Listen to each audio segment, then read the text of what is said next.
It's been just 24 hours since we saw Tua Tagovailoa suffer another posture-inducing concussion on the football field, already his third concussion of his young football career. And today the internet is full of people talking about Tua and how he should retire from the game for good. Welcome back, everybody. I'm Dr. Brian Sutterer, and my goal in this channel is to teach you about the medical side of the sports world. The internet has been flooded today with people on social media. You've got former players like Dez Bryant saying, yeah, he should retire. Nick Wright, head coach Antonio Pierce of the Raiders basically flat out just said, he should retire, which is a really kind of odd thing for an opposing coach to say about another player in the league that you're going up against. I'm sure he means well, but everybody on social media speculating, saying he should hang it up, he should be done.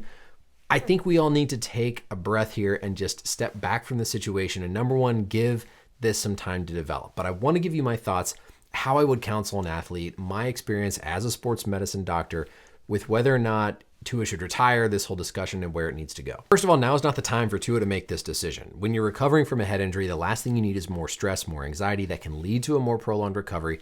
And so now is not the time for Tua to make this decision.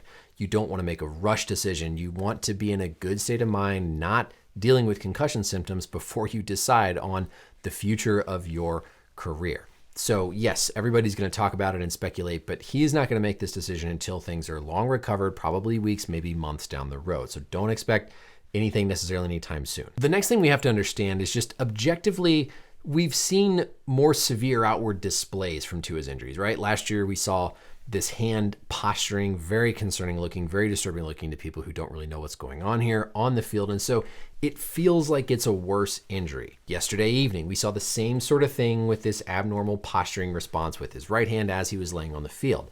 So visually, Tua's concussions stand out more to us. They seem to represent more because of how they look.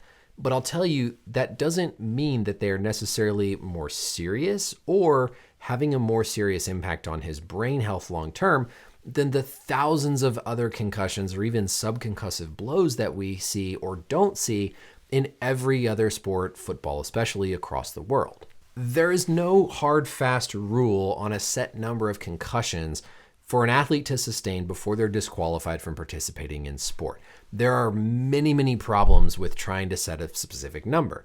If you do set a set number, then no player is going to admit concussion symptoms to you because they're all going to be concerned that if they hit that magic number, you're going to disqualify them. So despite articles that talk about potentially a number that might be a cutoff, there is no set recommended number because it's very athlete and individual specific.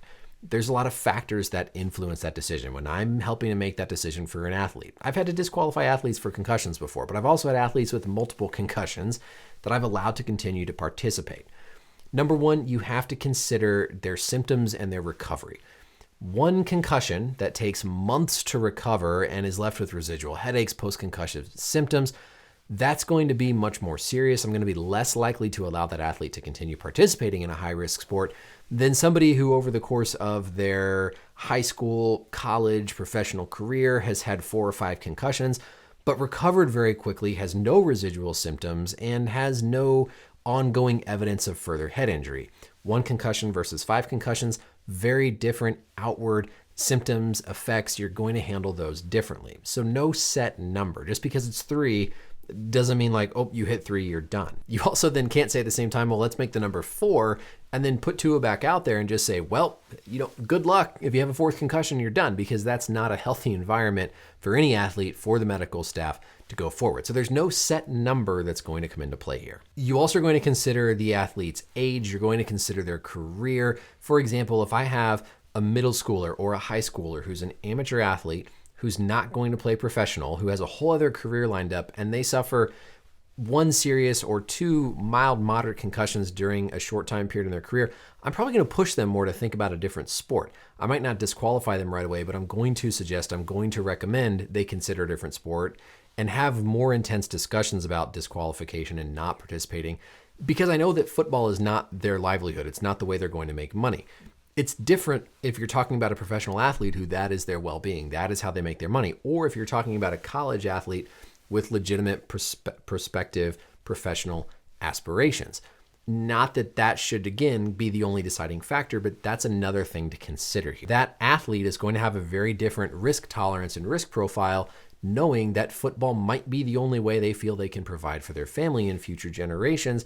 And so they might be willing to tolerate that potential risk of down-term effects if they understand and clearly can appreciate that risk. And so those are all the factors that might come into play with age and sport level. The next thing you need to have is some sort of objective information that you can give the athlete, that you can give Tua, to try and quantify any effects on the health of his brain.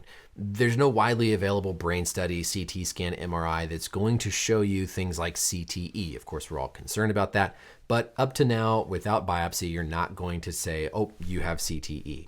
There's some research out there that we're trying to maybe predict you might be at higher risk, but nothing that's firm and definitive. So it's not like you can do a blood test and say, well, you're at high risk, you're at low risk, and so you're done. As we get older, you can look at more general diffuse signs of dementia, brain shrinking, etc. But just in a concussion, a younger athlete, you're not going to see a reliable indicator on just a brain scan to clearly always show you, there's always going to be exceptions, but to clearly show you who should retire and who should not. What you do need to have is some sort of objective, what we call neuropsychometric or neurologic psychometric testing. This can be as simple as what you might do as a high school student, where you go through and answer some preseason questions, you do some memory tests, or as complicated and complex as a day-long, multi-day-long, very in-depth set of questions, interviews to try and ascertain somebody's neuropsych function. That's something that I think they should definitely put Tua through, because it's going to give them the best objective sense of how is his brain functioning. If you have previous data you can compare it to, baseline numbers, then you can see if there's been a trend. And if you see a downtrend, that might push you more to recommend retirement from contact sports or from football.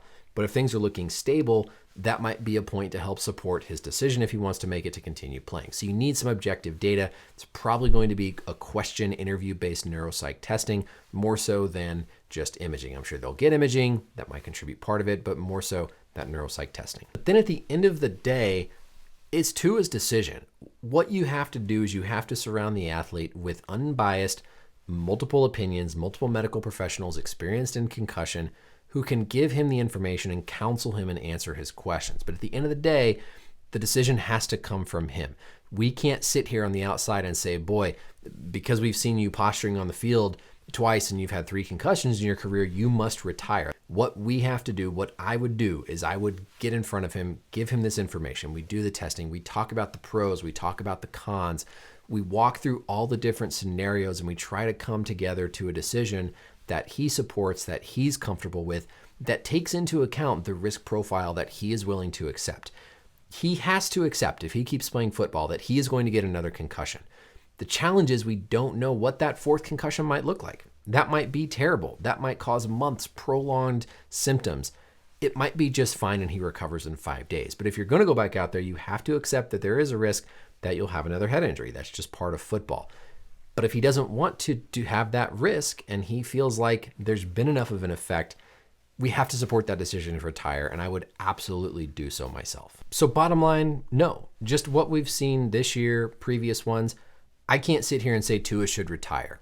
If I had more information, if we had more testing, if I talked with him, we had more data, we had more discussion, I might recommend he retire. But just what we've seen on TV, that is not enough to objectively say he's done, he cannot continue. It's far more complicated than that, and we need to give it that respect it deserves and not just simplify this to sound bites on TV because we want to look out for player safety. We all do want to look out for player safety. Nobody's doubting that. But it's a so much more complex situation than just getting up on First Take and saying he should be done, he should be finished. That's it.